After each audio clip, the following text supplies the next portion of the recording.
رب اشرح لي صدري ويسر لي امري واحلل عقدة من لساني يفقهوا قولي. اللهم ربنا الهمنا رشدنا واعذنا من شرور انفسنا. اللهم ارحمنا بالقرآن العظيم. اللهم اجعله لنا اماما ونورا وهدى ورحمة. اللهم ذكرنا منه ما نسينا وعلمنا منه ما جهلنا وارزقنا تلاوته آناء الليل وآناء النهار واجعله لنا حجة یا رب العالمین آمین۔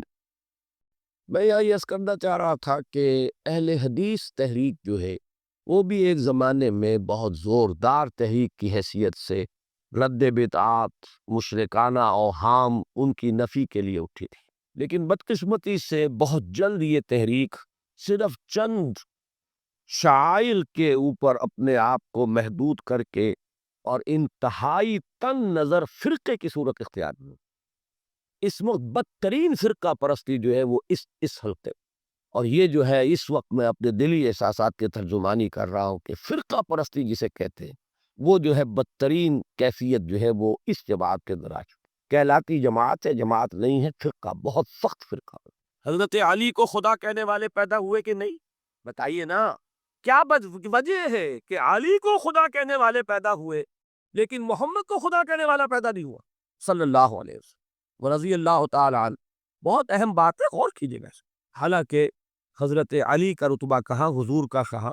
آج بھی آپ دیکھیے، آپ کے جاہل عوام کے زبان پر نعرہ یا علی مدد کا ہوتا ہے، یا محمد مدد کسی نے کہا آج تک؟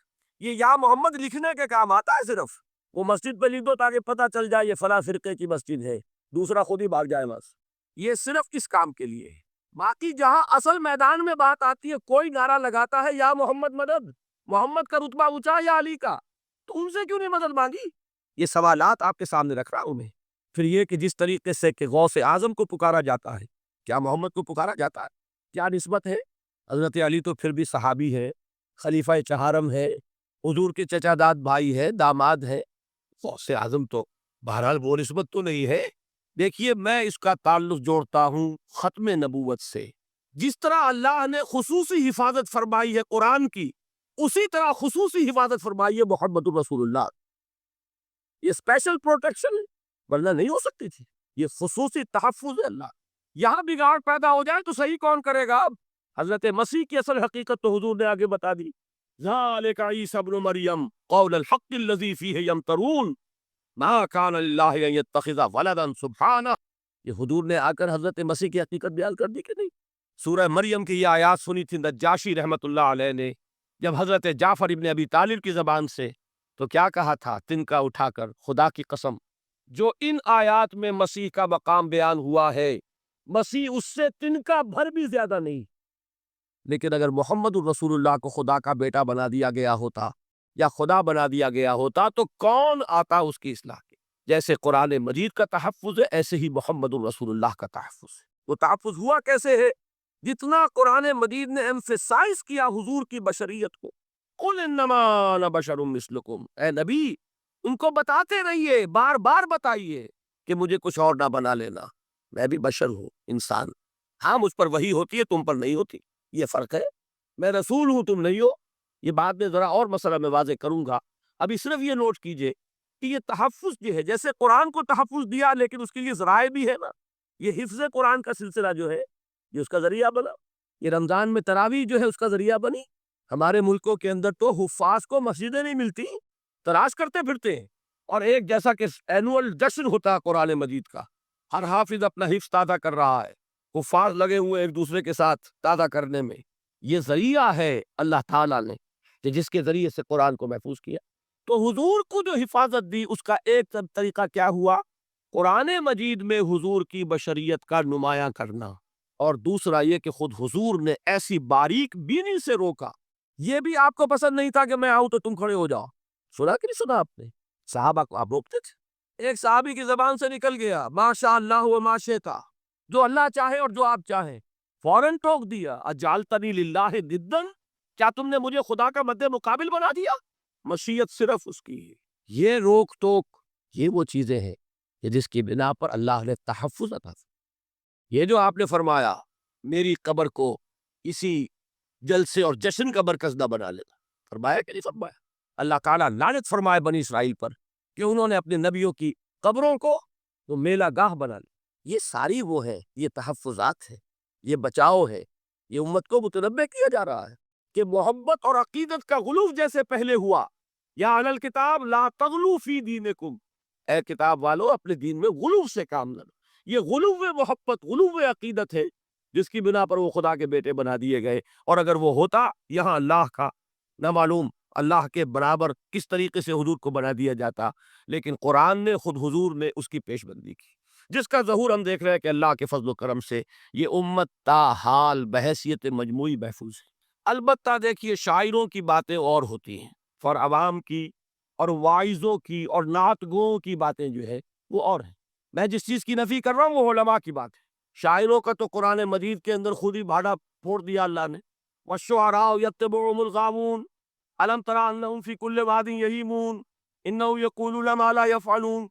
مبالغہ نہ کریں تو شعر میں رنگ ہی پیدا نہیں ہوتا، پھر شعر کائے کو کہنا ہے نثر کہو بھائی، مبالغے سے اس میں ایک تاثیر پڑ، وہ مبالغے ہمارے شاعروں نے ہمارے نعت گوؤں نے کیے ہیں، اور اس میں اللہ تعالیٰ انہیں معاف کرے بالکل اوتار کر الفاظ بھی استعمال کر دیے۔ وہی جو مستوی عرش تھا خدا ہو کر، اتر پڑا وہ مدینے میں مصطفیٰ ہو کر۔ بتائیے رام چندر جی کے بارے میں جو عقیدہ ہے، اب کیا فرق رہ گیا؟ بال برابر فرق ہے یا کوئی؟ اور نقطے پیدا کرتے ہیں۔ مدینے کی مسجد میں ممبر کے اوپر بغیر عین کا ایک عرب ہم نے دیکھا، کیا سمجھ میں آیا؟ عرب میں سے عین نکالا، کیا بنا؟ یہ نقطہ آفرینی ہے۔ اسی طریقے سے ہماری شاعری میں کچھ ہمہ کا رنگ بھی پیدا ہو گیا۔ خود کوزا ہو، خود کوزا کرو، خود گلے کوزا، خود رند صبو کش، خود برسر آ کوزا خریدار بے آمد بشکست و رواں شد۔ وہ خود ہی کوزا ہے، خود ہی مٹی ہے جس سے کوزا بنا ہے، خود ہی کوزے کا بنانے والا ہے۔ سمجھ رہے؟ الفاظ تو بڑے پیارے ہیں، بڑے مزیدار ہیں، آدمی ایک دفعہ وجد میں آ جاتا ہے، لیکن ہے کیا؟ وہی ہے نا کہ وہی جو برف تھا پگھل کر پانی بچ گئے۔ خود کوزا ہو، خود کوزا کرو، خود گلے کوزا، خود رند صبو کش، خود ہی اس کوزے میں شراب ڈال کے پیتا بھی ہے، خود ہی مٹی ہے، خود ہی وہ بنانے والا ہے، خود ہی کوزا ہے، خود ہی اس میں شراب ڈال کے پیتا بھی ہے، اور خود ہی اس کوزے کو توڑ کر اپنا راستہ بھی لیتا ہے۔ اب آپ اس پر سر دنیے اور جو چاہے کریں، لیکن یہ کہ اس کا ڈانڈے مل گئے کہ نہیں اسی اس سے، لیکن یہ کسی مفتی کی بات ہے کیا؟ یا کسی ائمہ دین میں سے کسی کا قول ہے؟ بھائی شاعروں کی باتیں سن لیا کریں، اللہ اللہ خیر صلی اللہ۔ ان چیزوں کا بہت زیادہ سختی کے ساتھ نوٹس بھی لینے کا کوئی فائدہ نہیں ہوتا۔ بات وہ ہونی چاہیے کہ جو علماء کہہ رہے مستند عقائد ہے، جو ان کی کتابوں میں درج ہو رہا، ان سے بات ہونی چاہیے۔ تو یہ چیزیں، یہ گمراہیاں آئی ہیں، لیکن الحمدللہ ثم الحمدللہ کہ یہ عوام میں ہے، جہلاء میں ہے، شعراء میں ہے، نعت گو میں ہے، یہ کسی بھی مستند دینی فرقے کے مستند علماء میں ہم کے ہاں موجود۔ البتہ ایک مسئلہ جو ہے نور اور بشر کا، وہ ذرا تھوڑا سا میں حل کر دوں آج۔ آپ سمجھتے ہوں گے لا ینحل ہے، میں نے جس طرح کہا تھا کہ امام بخاری کا قول بھی 100% درست اور امام ابو حنیفہ کا بھی 100% درست ثابت کیا کہ نہیں، کسی طرح میں کہتا ہوں جو حضور کو بشر کہتے ہیں وہ بھی 100% درست، جو حضور کو نور کہتے ہیں وہ بھی 100% درست۔ مطلب کیا ہے؟ دیکھیے ہر انسان کے وجود کے دو حصے میں نے پہلے دن شاید کچھ بیان کیا تھا، ایک خاکی وجود اور اینیمل بینگ جو حیوان ہے ہمارا، ایک وہ روح ربانی جو اس میں پھونکی گئی۔ آدم میں جب وہ روح پھونکی گئی تب وہ مسجود ملائک بنے۔ فَإِذَا سَوَّيْتُهُ وَنَفَخْتُ فِيهِ مِن رُوحِي فَقَعُوا لَهُ سَاجِدِينَ۔ دو جگہ آئے تھے قرآن مجید میں ایک شوشے کے فرق کے بغیر، سورہ حجر اور سورہ صاد۔ جب میں اس کو پوری طرح تیار کر لوں اور اس میں اپنی روح میں سے پھونک دوں تو گر پڑنا اس کے سامنے سجدے میں۔ ہمارا جو خاکی وجود ہے وہ ظلمانی ہے، اور جو ہمارا روحانی وجود ہے وہ نورانی ہے۔ اس کی نسبت کس سے ہے؟ اللہ سے۔ لا سمجھ میں آئی؟ لیکن ہم نے اپنے اس نورانی وجود کو اپنے خاکی ظلمانی وجود میں دفن کیا ہوا ہے، اور محمد الرسول اللہ صلی اللہ علیہ وسلم کا وہ نورانی وجود آپ کے اس خاکی وجود پر اس درجے غالب تھا کہ وہ خاکی وجود معدوم کے درجے میں ہے، لیکن وہ حضور صلی اللہ علیہ وسلم پر اثر انداز نہیں ہو سکتا۔ وہی خاکی وجود ہے جسے اب لفظ کہتے ہیں، نفس غلبہ کر سکتا ہے محمد پر صلی اللہ علیہ وسلم؟ حضور کی شخصیت کی نورانیت نے آپ کی شخصیت کے خاکی وجود کا احاطہ کیا ہوا، ہماری شخصیت کی ظلمانیت نے ہماری اس نورانیت کو گل کیا ہوا، دفن کیا ہوا، چھپایا ہوا، بس یہ فرق ہے۔ انہیں آپ کہہ لیں نور، صحیح ہے، ان کی نورانیت غالب بھی، یہی بات ہے جو حضور نے اس طرح سمجھائی۔ دیکھو ہر انسان کے ساتھ ایک شیطان ہوتا ہے، اب کسی صحابی نے بڑی جرت سے کام لیا، پوچھ لیا حضور کہ آپ کے ساتھ بھی ہے؟ ہر انسان کے ساتھ جو کہا نا، تو انسان تو ہے آپ بھی، یہ کہ آپ کے ساتھ بھی ہے؟ آپ نے فرمایا ہے، لیکن میں نے اسے مسلمان کر رکھا۔ بات ختم ہو گئی، نفی نہیں ہے، وہ میرے تابع ہے، میرا مطیع ہے، مجھے غضب نہیں پہنچا سکتا، ہے تو صحیح لیکن نہ ہونے کے درجے میں آ گیا کہ نہیں، یہ ہے فرق سارا۔ اور میں یہاں پہ کوٹ کرنا چاہتا ہوں ایک بہت بڑے بریلوی مکتب فکر کے عالم دین صاحب زادہ، ہم میرے ذہن سے ایک دم اتر گیا، فیض الحسن، اللہ تعالیٰ ان کی خطاؤں سے درگزر فرمائے، ان کی مغفرت فرمائے۔ آپ نے سنا ہوگا نا، انہوں نے ایک روز تقریر کی جو میں نے سنی، اور تقریر کہاں کی؟ ساہیوال میں، وہاں کا ایک بہت مشہور چوک ہے، مہاجرین، مسجد مہاجرین کہلاتی ہے، وہاں تقریر تھی، میں نے سنی۔ ان کے الفاظ یہ تھے کہ کیا آپ لوگ ہمیں جاہل سمجھتے ہیں؟ کیا ہمیں عربی نہیں آتی؟ کیا ہم نے قرآن نہیں پڑھا جس میں بار بار یہ لکھا ہوا ہے کہ حضور بشر ہے؟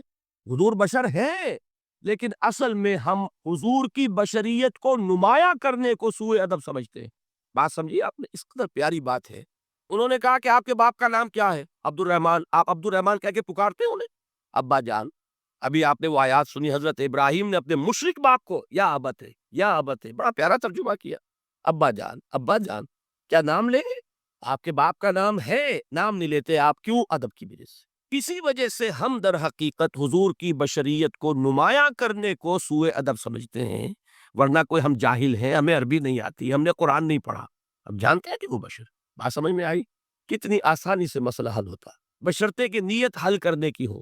آخر آمنہ کے بیٹے ہیں، عبداللہ کے بیٹے ہیں، عبد المطلب کے پوتے ہیں، بچپن آپ پر گزرا ہے، لڑکپن آپ پر گزرا ہے، نوجوانی آپ پر آئی ہے، جوانی آپ پر آئی ہے، شادی آپ نے کی ہے، اولاد آپ کی ہے، کون بے وقوف احمق ہوگا کہ جو آپ کی بشریت کا انکار کرے گا؟ لیکن یہ کہ جس طریقے سے اس کو بیان کیا جاتا ہے وہ ایک مسئلہ بن گیا اختلافی، وہ رد و قضا اور کھینچ تان، اور اس میں بھی سمجھ لیجئے مثلوکم پر جو ایمفیسس بعض حضرات دے دیتے ہیں اپنے توحیدی جو ان کے اندر ایک مزاج ہے، اللہ تعالیٰ ان کے مزاج کو اور پختہ کرے، لیکن اس میں بھی مبالغہ کیا جاتا ہے۔ ایک حدیث مجھ سے سنیے جس میں حضور نے مثل کا انکار کیا۔ مثلکم کا مطلب اگر کسی نے یہ سمجھا کہ بالکل ہم جیسے ہیں تو بہت بڑی مغالطے میں۔ حضور صوم وصال سے منع فرماتے تھے، خود رکھتے تھے۔ صوم وصال کیا ہے؟ آج روزہ رکھا، شام کو افطار نہیں کیا، وہی روزہ رات بھر چل رہا ہے، اگلے دن بھی چل رہا ہے، شام تک کو جا کے پھر کھولا تو 2 دن کا صوم وصال ہو گیا، اگلے دن بھی نہیں کھولا، چلا تو 72 گھنٹے کا صوم وصال ہو گیا۔ یہ کیا ہے؟ صوم وصال۔ خود رکھتے تھے اور صحابہ کو روکا۔ صحابہ میں سے کسی نے ہمت کر لی، حضور آپ خود رکھتے ہمیں روکتے، فرماتے ہیں ایکم مثلی، تم میں سے کون مجھ جیسا ہے؟ ابھی تو عند ربی، میں تو اپنے رب کے پاس رات گزارتا ہوں، ہوا یطعمنی و یسقین، وہ مجھے کھلاتا ہے پلاتا ہے۔ بتائیے کون ہے جو اس کا دعویٰ کرے گا؟ حضور کے خصائص ہے، اس ساتھ نوٹس بھی لینے کا کوئی فائدہ نہیں ہوتا۔ بات وہ ہونی چاہیے کہ جو علماء کہہ رہے ہیں، مستند عقائد ہے، جو ان کی کتابوں میں درج ہو، ان سے بات ہونی چاہیے۔ تو یہ چیزیں، یہ گمراہیاں آئی ہیں، لیکن الحمدللہ ثم الحمدللہ کہ یہ عوام میں ہے، جہلاء میں ہے، شعراء میں، نعت گو میں ہے، یہ کسی بھی مستند دینی فرقے کے مستند علماء میں ہم کے ہاں موجود۔ البتہ ایک مسئلہ جو ہے نور اور بشر کا، وہ ذرا تھوڑا سا میں حل کر دوں آج۔ آپ سمجھتے ہوں گے لا ینحل ہے، میں نے جس طرح کہا تھا کہ امام بخاری کا قول بھی 100% درست اور امام ابو حنیفہ کا بھی 100% درست ثابت کیا کہ نہیں، اسی طرح میں کہتا ہوں جو حضور کو بشر کہتے ہیں وہ بھی 100% درست، جو حضور کو نور کہتے ہیں وہ بھی 100% درست۔ مطلب کیا ہے؟ دیکھیے ہر انسان کے وجود کے 2 حصے میں نے پہلے دن شاید کچھ بیان کیا تھا، ایک خاکی وجود، اور اینیمل بینگ جو حیوان ہے ہمارا، ایک وہ روح ربانی جو اس میں پھونکی گئی۔ آدم میں جب وہ روح پھونکی گئی تب وہ مسجود ملائک بنے۔ فَإِذَا سَوَّيْتُهُ وَنَفَخْتُ فِيهِ مِن رُوحِي فَقَعُوا لَهُ سَاجِدِينَ، 2 جگہ آئے تھے قرآن مجید میں ایک شوشے کے فرق کے بغیر، سورہ حجر اور سورہ صاد۔ جب میں اس کو پوری طرح تیار کر لوں اور اس میں اپنی روح میں سے پھونک دوں تو گر پڑنا اس کے سامنے سجدے میں۔ ہمارا جو خاکی وجود ہے وہ ظلمانی ہے، اور جو ہمارا روحانی وجود ہے وہ نورانی ہے۔ اس کی نسبت کس سے ہے؟ اللہ سے۔ لا سمجھ میں آئی؟ لیکن ہم نے اپنے اس نورانی وجود کو اپنے خاکی ظلمانی وجود میں دفن کیا ہوا ہے، اور محمد الرسول اللہ صلی اللہ علیہ وسلم کا وہ نورانی وجود آپ کے اس خاکی وجود پر اس درجے غالب تھا کہ وہ خاکی وجود معدوم کے درجے میں ہے، لیکن وہ حضور صلی اللہ علیہ وسلم پر اثر انداز نہیں ہو سکتا۔ وہی خاکی وجود ہے جسے اب نفس کہتے ہیں، نفس غلبہ کر سکتا ہے محمد پر صلی اللہ علیہ وسلم۔ حضور کی شخصیت کی نورانیت نے آپ کی شخصیت کے خاکی وجود کا احاطہ کیا ہوا، ہماری شخصیت کی ظلمانیت نے ہماری اس نورانیت کو گل کیا ہوا، دفن کیا ہوا، چھپایا ہوا۔ بس یہ فرق ہے۔ انہیں آپ کہہ لیں نور، صحیح ہے، ان کی نورانیت غالب ہے۔ یہی بات ہے جو حضور نے اس طرح سمجھائی۔ دیکھو، ہر انسان کے ساتھ ایک شیطان ہوتا ہے۔ اب کسی صحابی نے بڑی جرت سے کام لیا، پوچھ لیا حضور کہ آپ کے ساتھ بھی ہے؟ ہر انسان کے ساتھ جو کہا نا، تو انسان تو ہے آپ بھی، یہ کہ آپ کے ساتھ بھی ہے؟ آپ نے فرمایا ہے، لیکن میں نے اسے مسلمان کر رکھا۔ بات ختم ہو گئی۔ نفی نہیں ہے، وہ میرے تابع ہے، میرا مطیع ہے، مجھے غضب نہیں پہنچا سکتا، ہے تو صحیح، لیکن نہ ہونے کے درجے میں آ گیا کہ نہیں؟ یہ ہے فرق سارا۔ اور میں یہاں پہ کوٹ کرنا چاہتا ہوں ایک بہت بڑے بریلوی مکتب فکر کے عالم دین صاحب زادہ، نام میرے ذہن سے ایک دم اتر گیا، فیض الحسن، اللہ تعالیٰ ان کی خطاؤں سے درگزر فرمائے، ان کی مغفرت فرمائے۔ آپ نے سنا ہوگا نا نام۔ انہوں نے ایک روز تقریر کی جو میں نے سنی، اور تقریر کہاں کی؟ ساہیوال میں۔ وہاں کا ایک بہت مشہور چوک ہے، مہاجرین، مسجد مہاجرین کہلاتی ہے، وہاں تقریر کی میں نے سنی۔ ان کے الفاظ یہ تھے کہ کیا آپ لوگ ہمیں جاہل سمجھتے؟ کیا ہمیں عربی نہیں آتی؟ کیا ہم نے قرآن نہیں پڑھا؟ اس میں بار بار یہ لکھا ہوا ہے کہ حضور بشر ہیں۔ حضور بشر ہیں، لیکن اصل میں ہم حضور کی بشریت کو نمایاں کرنے کو سوء ادب سمجھتے ہیں۔ بات سمجھیے آپ نے، اس قدر پیاری بات ہے۔ انہوں نے کہا کہ آپ کے باپ کا نام کیا ہے؟ عبد الرحمن۔ آپ عبد الرحمن کہہ کے پکارتے ہیں انہیں؟ ابا جان۔ ابھی آپ نے وہ آیات سنی، حضرت ابراہیم نے اپنے مشرک باپ کو یا ابت ہے، یا ابت ہے، بڑا پیارا ترجمہ کیا، ابا جان، ابا جان۔ کیا نام لیں گے؟ آپ کے باپ کا نام ہے، نام نہیں لیتے آپ، کیوں؟ ادب کی وجہ سے۔ کسی وجہ سے ہم در حقیقت حضور کی بشریت کو نمایاں کرنے کو سوء ادب سمجھتے ہیں، ورنہ کوئی ہم جاہل ہیں، ہمیں عربی نہیں آتی، ہم نے قرآن نہیں پڑھا، ہم جانتے ہیں کہ وہ بشر۔ بات سمجھ میں آئی؟ کتنی آسانی سے مسئلہ حل ہوتا، بشرطے کہ نیت حل کرنے کی ہو۔ آخر آمنہ کے بیٹے ہیں، عبداللہ کے بیٹے ہیں، عبد المطلب کے پوتے ہیں، بچپن آپ پر گزرا ہے، لڑکپن آپ پر گزرا ہے، نوجوانی آپ پر آئی ہے، جوانی آپ پر آئی ہے، شادی آپ نے کی ہے، اولاد آپ کی ہے۔ کون بے وقوف احمق ہوگا کہ جو آپ کی بشریت کا انکار کرے گا؟ لیکن یہ کہ جس طریقے سے اس کو بیان کیا جاتا ہے وہ ایک مسئلہ بن گیا اختلافی، وہ رد و قضا اور کھینچ تان۔ اور اس میں بھی سمجھ لیجئے مثلوکم پر جو ایمفیسس بعض حضرات دے دیتے ہیں اپنے توحیدی جو ان کے اندر ایک مزاج ہے، اللہ تعالیٰ ان کے مزاج کو اور پختہ کرے، لیکن اس میں بھی مبالغہ کیا جاتا ہے۔ ایک حدیث مجھ سے سنیے جس میں حضور نے مثل کا انکار کیا۔ مثلکم کا مطلب اگر کسی نے یہ سمجھا کہ بالکل ہم جیسے ہیں تو بہت بڑی مغالطے میں۔ حضور صوم وصال سے منع فرماتے تھے، خود رکھتے تھے۔ صوم وصال کیا ہے؟ آج روزہ رکھا، شام کو افطار نہیں کیا، وہی روزہ رات بھر چل رہا ہے، اگلے دن بھی چل رہا ہے، شام تک کو جا کے پھر کھولا تو 2 دن کا صوم وصال ہو گیا۔ اگلے دن بھی نہیں کھولا، چلا تو 72 گھنٹے کا صوم وصال ہو گیا۔ یہ کیا ہے؟ صوم وصال۔ خود رکھتے تھے اور صحابہ کو روکا۔ صحابہ میں سے کسی نے ہمت کر لی، حضور آپ خود رکھتے ہیں، ہمیں روکتے۔ فرماتے ہیں ایکم مثلی، تم میں سے کون مجھ جیسا ہے؟ ابھی تو عند ربی، میں تو اپنے رب کے پاس رات گزارتا ہوں، وہ یطعمنی و یسقین، وہ مجھے کھلاتا ہے پلاتا ہے۔ بتائیے کون ہے جو اس کا دعویٰ کرے گا؟ حضور کے خصائص ہے۔ حضور خود فرماتے ہیں تم صرف سامنے سے دیکھتے ہو، میں پیچھے سے بھی دیکھتا ہوں۔ کہاں ہوا وہ مثلیت؟ اگر آپ نے بالکل اپنے جیسا سمجھ لیا تو بڑے مغالطے میں ہے۔ نبی کا مقام ہے، نبی کا رتبہ ہے، نبی کے خصائص ہیں۔ آپ سو گئے تو آپ کی نیند، آپ کی وضو ٹوٹ گئی اور نبی سو گیا تو کہاں گئی مثلیت؟ مثل اس معنی میں کہ بشر ہے، نسل آدم سے ہے، اس میں کوئی شک نہیں، اس معنی میں مثل ٹھیک ہے، قل انما انا بشر مثلکم۔ لیکن ہر اعتبار سے دنیا سب سے بڑا فرق یہی ہے کہ وہی آ رہی ہے، معراج پہ تشریف لے گئے ہیں، اس دنیا میں بیٹھے ہوئے بھی جنت کا مشاہدہ فرما لیتے ہیں، کرا دیا جاتا ہے۔ دوزخ کا مشاہدہ کرایا جاتا ہے، فرشتے کو دیکھ رہے ہیں، یہ چیزیں ہیں۔ اور پھر خصائص جیسا کہ میں نے عرض کیا کہ آپ پیچھے سے بھی دیکھتے ہیں، آپ کا معاملہ یہ ہے کہ آپ اگر سو جائیں تو آپ کا وضو نہیں ختم ہوگا۔ یہ ساری چیزیں جو ہے ان سب کو بیلنس کیجئے تو معلوم ہوگا کہ آپ بشر بھی ہیں 100% درست، لیکن آپ کی وہ نورانیت، آپ سراج منیر، ہدایت کا روشن چراغ، آپ کی جو روح انور ہے وہ آپ کے اس جسدی وجود پر اس طریقے سے حاوی ہے کہ گویا کہ اس نے اس کی ظلمانیت کو ختم کر کے رکھ دیا۔ اس معنی میں کوئی کہے نور مجسم تو مجھے کوئی اعتراض نہیں۔ یہ ہے ان چیزوں کو جمع کرنے کی شکل، خواہ مخواہ کی کھینچتان کے سوا کچھ نہیں۔ بہرحال یہ پہلا حصہ ختم ہوا، شرک فی الذات۔ اب آئیے شرک فی الصفات۔ میں نے عرض کیا تھا کہ یہ ایک بڑا علمی مسئلہ ہے اور اس میں ٹھوکر لگ جاتی ہے۔ وجہ کیا ہے اس کو سمجھ لے۔ بنیادی بات، ہماری زبان جو ہے وہ بہت محدود ہے۔ ہماری ہی زبان ہے جسے اللہ نے ذریعہ بنایا اپنی ہدایت کا، ورنہ ہمارے پلے نہ پڑتی بات، ظاہر ہے نا۔ لیکن ہماری زبان کی محدودیت ہے۔ اس محدودیت کا ایک مظہر یہ ہے کہ ہم جو الفاظ اللہ کے لیے بطور صفت استعمال کرتے ہیں وہی الفاظ مخلوقات کے لیے بھی کر لیتے ہیں۔ اللہ موجود، ہم بھی موجود۔ اللہ زندہ، ہم بھی زندہ۔ اللہ علیم، وہ انسان علیم بھی علیم نہیں، علامہ بھی ہے کہ نہیں؟ وہ تو بڑا مبالغے کا لفظ ہے، انسان علامہ ہے۔ اللہ دیکھتا ہے، بصیر ہے، ہم بھی بصیر ہیں۔ اللہ سنتا ہے، سمیع ہے، ہم بھی سنتے ہیں۔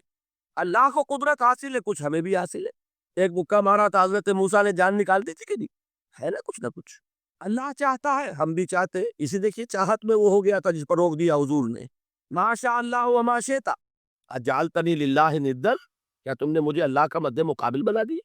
دھوکہ ان الفاظ کے اشتراک کی وجہ سے لگ جاتا۔ بات سمجھ میں آئی؟ اب اس میں فارمولہ میں نے عرض کیا تھا کہ ایک نوٹ کر لیں تو مسئلے سارے حل ہو جائیں۔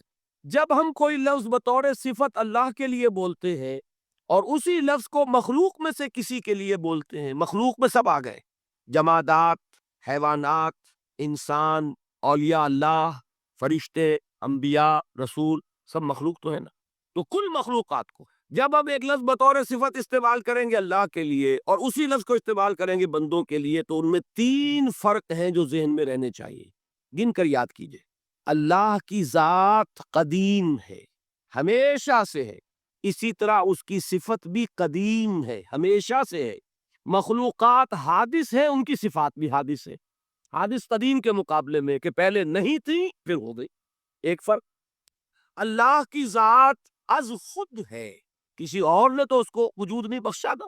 اللہ کا وجود از خود ہے، ذاتی ہے۔ کسی طرح اس کی صفات ذاتی ہیں، کسی اور کی عطا کردہ نہیں ہے۔ مخلوق کوئی ہو کسے باشد، ان کا وجود ذاتی نہیں عطائی ہے، اللہ نے دیا تو وجود ملا۔ اسی طرح ان کی صفات عطائی ہے، ذاتی نہیں۔ 2 فرق ہو گئے۔ اللہ کی ذات مطلق ہے، لا محدود، اسی طرح اس کی صفات مطلق ہے، لا محدود۔ مخلوق کی ذات محدود کسے باشد، صفت بھی محدود۔ 3 فرق، ذاتی، عطائی، قدیم، حادث، لا محدود، محدود۔ 3 فرق ذہن میں رہیں تو جو صفت بھی آپ اب بولیں گے اس میں یہ تینوں باتیں ذہن میں رہیں۔ سمجھ میں آ گئی بات؟ اب اس کا اطلاق کیجئے تو یہ علم غیب کا مسئلہ حل ہو جائے گا۔ یہ بھی لا ینحل سمجھا جاتا ہے۔ علم کسی کا بھی ہو، انسان، فرشتہ، اولیاء، انبیاء، رسول، حضور صلی اللہ علیہ وسلم، کسی کا بھی، حادث ہے، قدیم نہیں ہے، عطائی ہے، ذاتی نہیں ہے، محدود ہے، لا محدود نہیں ہے۔ 3 باتیں مان لیں، شرک نہیں ہوگا۔ ان میں سے ایک کو ساقط کر دیں، شرک ہو جائے۔ آئی بات سمجھ؟ اللہ کی قدرت ذاتی ہے، عطا کردہ نہیں۔ مخلوق میں جس کو قدرت حاصل ہے وہ عطائی ہے، ذاتی نہیں۔ اللہ کی قدرت لامحدود، یفعل ما یشاء فعال لما یرید علی کل شیء قدیر۔ مخلوق کوئی بھی ہو اس کی قدرت محدود۔ اللہ کی قدرت جب سے وہ ہے ہمیشہ سے ہے، ہمیشہ سے قدرت بھی ہے، اور مخلوق میں سے قدرت یہ حادث ہے۔ تینوں چیزیں سامنے رہے، شرک نہیں ہوگا۔ ایک چیز کی بھی کمی ہو گئی، شرک ہو جائے گا۔ یہ ساری صفات پر لے آئیے۔ اللہ کی حیات ذاتی، ہماری عطائی، لائی حیات آئے، قضا لے چلی چلے، اپنے بس میں نہ آنا تھا نہ جانا ہے۔ زندگی اس کی عطا کردہ ہے، جب چاہے لے لے۔ اللہ کی حیات بھی ایسی ہے کیا؟ ذاتی۔ الحی، ہماری حیات محدود، ویسے بھی محدود، موت آئے گی شاید ختم ہو جائے، چلیے موت ختم نہیں کرتی، ہم سمجھتے ہیں کہ وہ ہماری ابدی ہے۔ محدود اس معنی میں تو ہے کھانے کو نہ ملے تو کمزوری، ذرا کام کیا تو تکان، نیند بھی آ رہی ہے، اونگ بھی آ رہی ہے۔ اور اس کی حیات الحی القیوم لا تاخذہ سنۃ ولا نوم، حیات ذاتی ہے، لامحدود ہے اور قدیم ہے۔ یہاں حیات عطائی ہے اور حادث ہے اور محدود ہے، ساری صفات۔ اس کو ذہن میں رکھ لیجئے۔ تو اب دو مسئلے میں یہاں حل کر دوں۔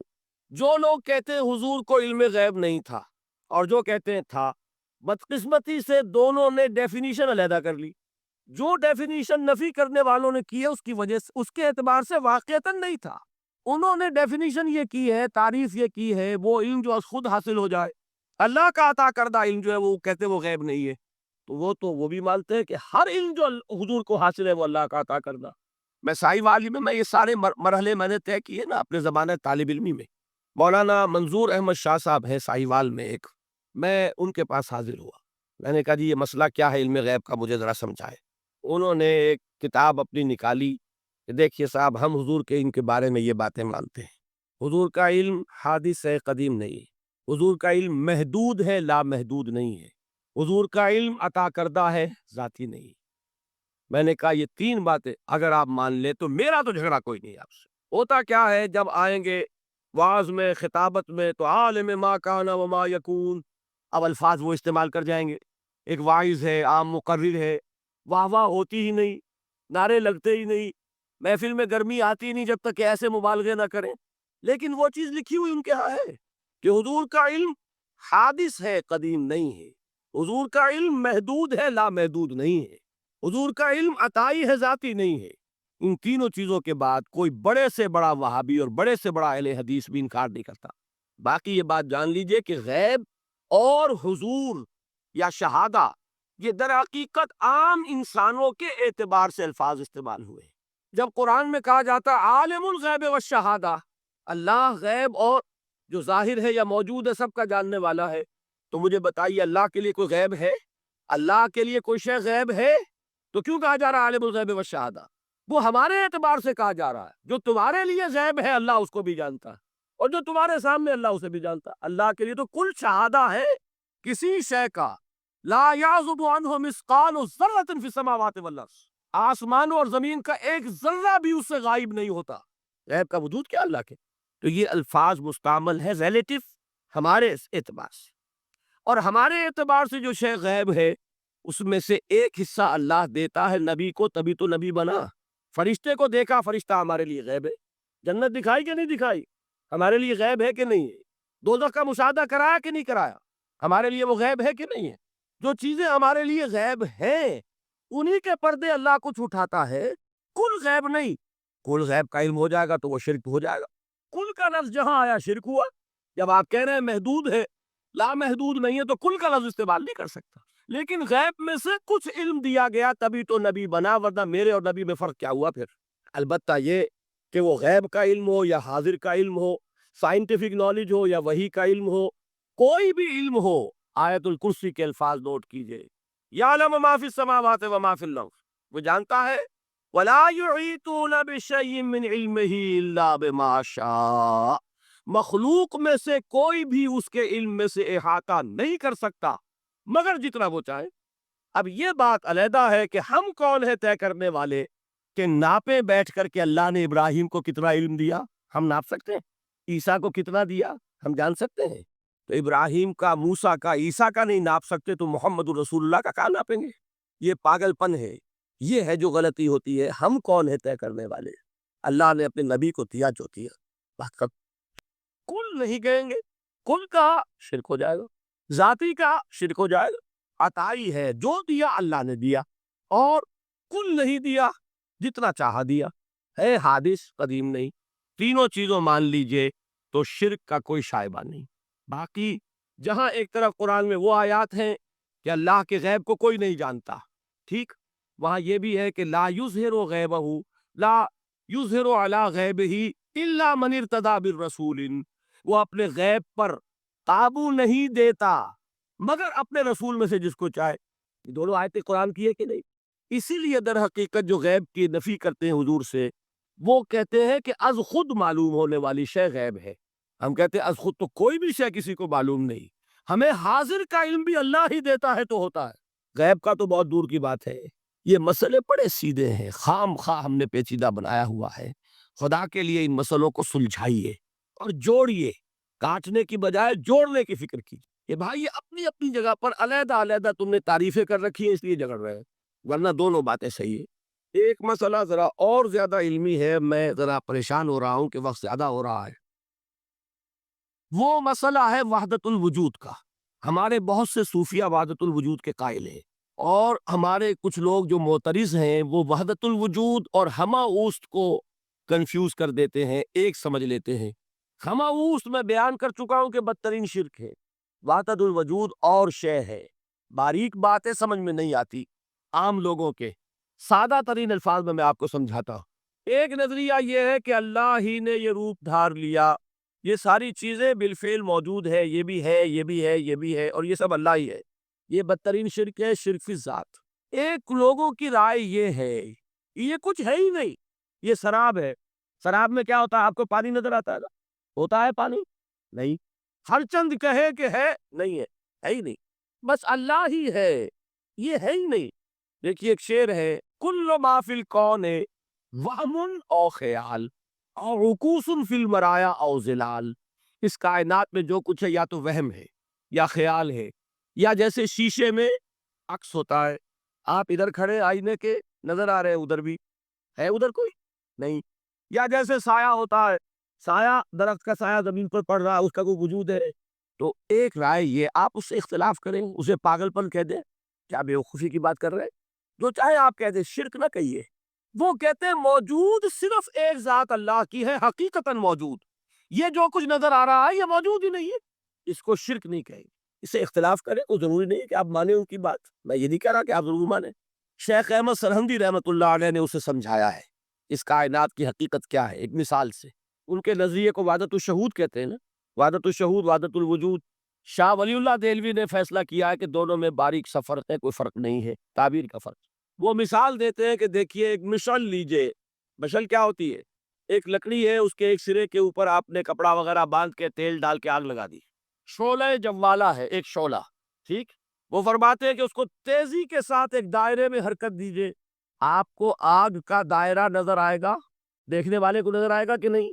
کیا دائرہ فی الواقع موجود ہے؟ بات ثابت ہو گئی کہ نہیں ہے، نظر آ رہا ہے. یہ فرماتے ہیں حضرت مجدد، ای از صنعت باری تعالی است کہ معدوم را موجود می نمائند. یہ اللہ تعالیٰ کی صنائی ہے، خلاقی ہے، کہ جو شے ہے نہیں اس کو دکھا دیتے کہ ہے. جیسے آپ نے آج ہی دائرہ دکھا دیا ہے نہیں، اس کائنات کا کوئی وجود نہیں. میں پھر عرض کروں گا آپ اس سے اختلاف کریں، اسے نہ مانیں، چھوڑ دیں اس کو. یہ مسئلے ہیں فلسفے کے، لیکن سوال یہ ہے کہ اس کو شرک نہیں کہیں گے آپ. شرک وہ ہے جب کہیں یہ بھی شے ہے اور خدا ہے، یہ بھی ہے اور خدا ہے، پتھر بھی ہے اور خدا ہے. جب یہ کہا جائے گا یہ ہے ہی نہیں، صرف خدا ہے، تو در حقیقت اس کو شرک نہیں کہیں گے. یہ وحدت الوجود ہے، یونٹی آف بینگ. اب اس کو میں ایک اور اعتبار سے سمجھا دوں گا تو مجھے امید ہے اللہ تعالیٰ اس کو آپ پر کھول دے گا. دیکھیے ایک ہمارا علم، ایک اللہ کا علم، ٹھیک. جب تقابل کریں گے تو کیا کہیں گے؟ اللہ کے علم کے مقابلے میں ہمارا علم ہے ہی نہیں، ٹھیک. اللہ کی قدرت کے مقابلے میں ہماری قدرت زیرو. اللہ کی مشیت کے مقابلے میں ہماری مشیت کچھ نہیں. وما تشاؤون الا یشاء اللہ، تم چاہ بھی نہیں سکتے جب تک کہ اللہ نہ چاہے. تو کیا ہوئی؟ خاک ہوئی. یہی آتے ہیں نا جو حدیث جس میں کہ دعا استخارہ حضور نے تلقین فرمائی، اور صحابہ فرماتے ہیں کہ حضور نے ہمیں اس طرح سکھائی یہ دعا استخارہ جیسے قرآن سکھایا. اس میں الفاظ کیا ہیں؟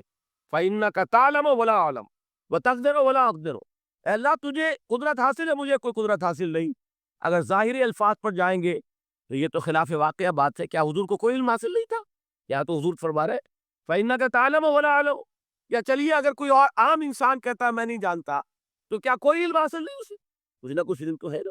لیکن اللہ کے علم کے مقابلے میں وہ نہ ہونے کے برابر ہے. اسی طریقے سے سمجھ لیجئے اللہ کے وجود کے مقابلے میں اس کائنات کا وجود نہیں ہے.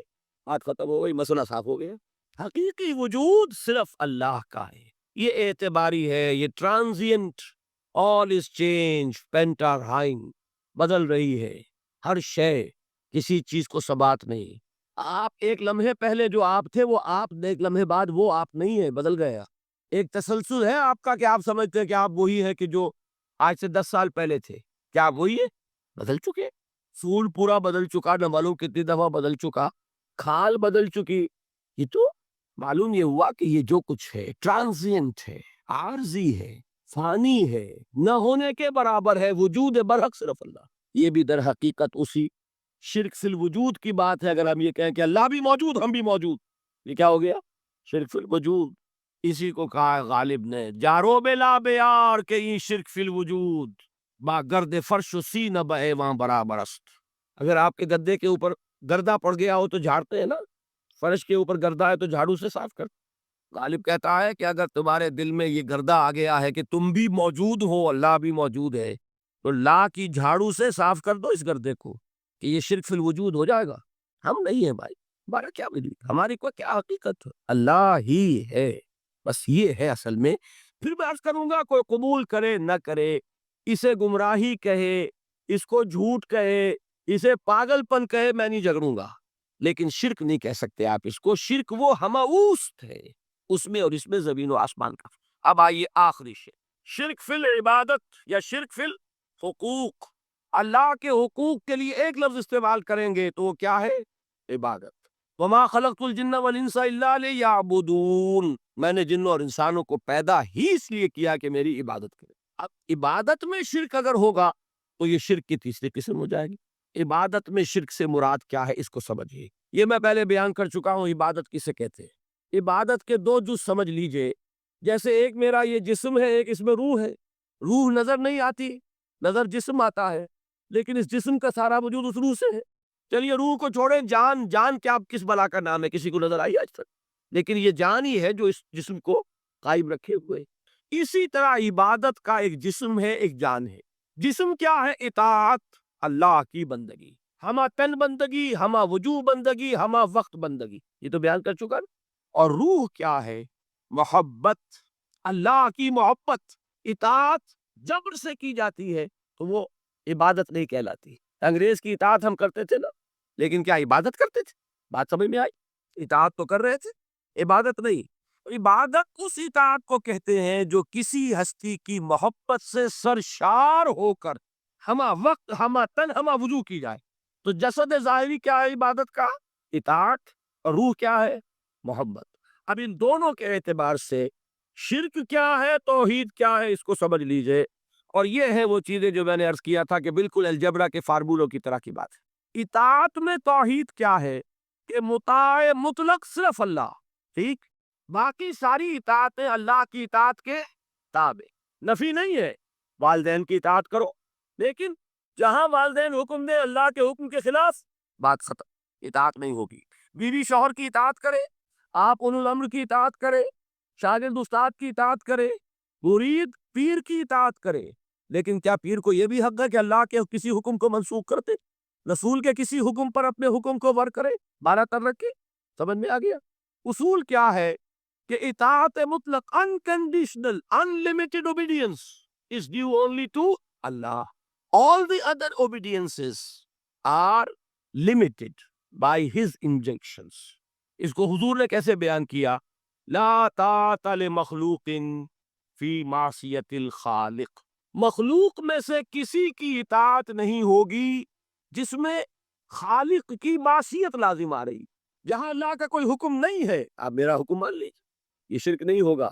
جہاں اللہ کا حکم ہے اس کے خلاف میں حکم دوں اور آپ مان لیں تو یہ شرک ہو جائے۔ بات سمجھ میں آ گئی کہ نہیں؟ اب اس کو اپلائی کیجئے، اپلیکیشن بالکل انڈیویجول لیول پر کیجئے۔ پہلے اللہ کا حکم کیا ہے؟ فجر کا وقت ہو گیا، نماز پڑھو۔